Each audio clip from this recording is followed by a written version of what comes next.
শ্রী গুরুজয়।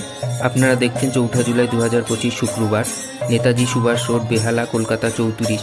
বেহালা পুরাতন বাজারের নিকট অবস্থিত মা মঙ্গলেশ্বরী মন্দিরে অনুষ্ঠিত সোদপুর মাতৃসংঘের নাম বিকেল 4 ঘটিকা থেকে শুরু হয়েছে। অনুষ্ঠানে উপস্থিত সকলকে জানাই শ্রী গুরুজয়।